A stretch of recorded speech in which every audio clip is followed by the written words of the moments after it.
again everyone, and welcome to this Empire Gaming Review. I am your resident technology and gaming guy Dave, and this week I am bringing you a review of a game that I am so happy to finally see in the market.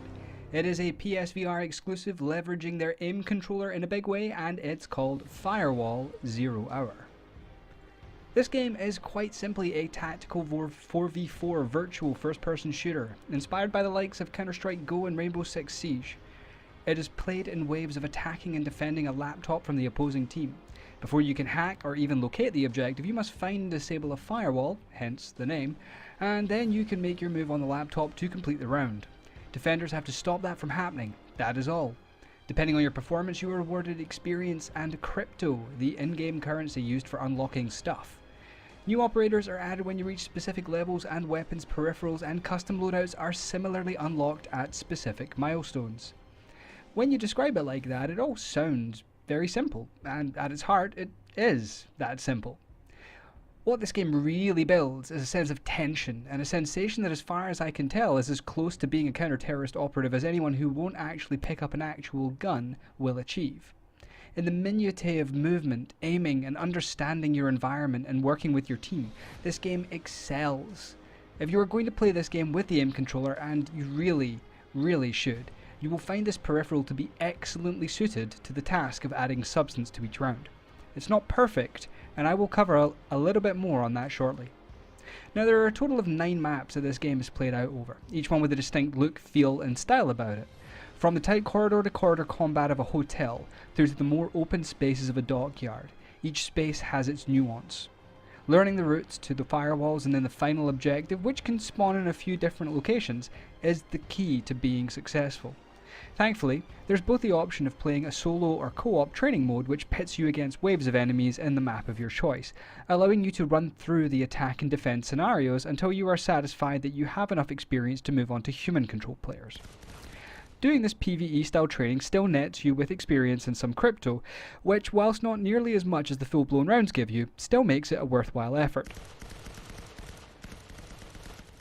Being a primarily online focused game, I've got to admit that I had some reservations about how easy it would be to get a lobby, and I'm happy to say that I was pleasantly surprised here. Wait times were between 1 and 3 minutes for the lobby to fill, which I was quite happy to spend in the loadout customization screen for the most part. When you get the full 8 players, it's a 1-minute timer to get your gear in order before you are in the fight. This gives you enough time to introduce yourself to your team and hopefully build a bit of a rapport. Communication is absolutely imperative to success in this game as well, so being able to get on with your team can make all the difference. I had a few good rounds with a couple of Aussies, and one morning I even ended up playing with some guys from Poland. Like any online interaction, your mileage may vary, but from my perspective it looks pretty good so far. Now, once you're in the firefight, it's surprising how quickly you become fully invested. Motion tracking on the aim controller is good, but it's not quite perfect. You do have to approximate holding the controller with how you would hold an AR or another stocked weapon, which, if you've actually handled a rifle, will initially be jarring because it's not quite perfect. Short weapons such as the pistol and SMGs actually had a significantly lesser impact here because you don't have to hold them like you're trying to push a stock into your shoulder, but you will still spend a little time getting used to the change from actually handling a gun to handling an aim controller. Once you do have that, I've got to say I'm really impressed at how the matches on this game play out. You just cannot help but throw yourself into this game, and you will encounter all manner of tactics from the opposing forces.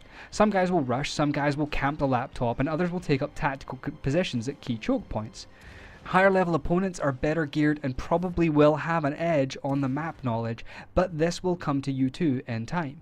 Each interaction, each engagement has a severity, a weight that can only be achieved by playing it out in a virtual environment, wielding something that looks like, sounds like, and acts like a gun.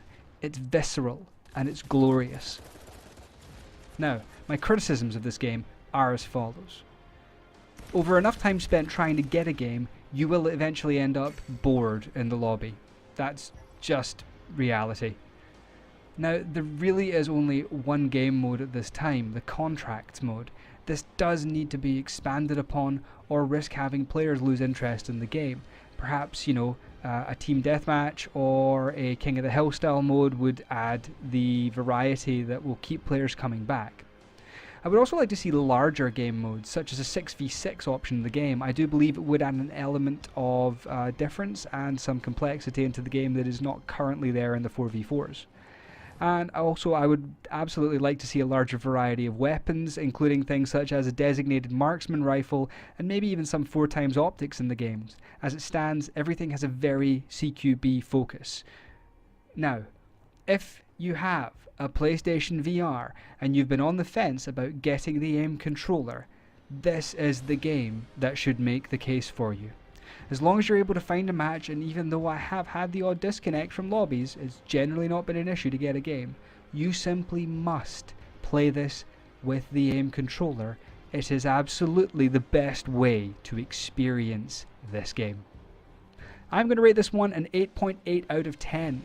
It's undeniably the best shooter on the PlayStation VR and a legitimate reason to purchase the aim controller if you'd been on the fence about it.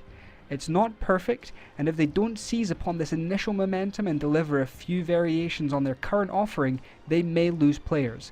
Still, this game has all of the elements necessary to have a phenomenal evening of fun, either by yourself or with your mates, and just really wow them with a great VR experience. And, you know, whilst you're at it, you might as well just have one more round.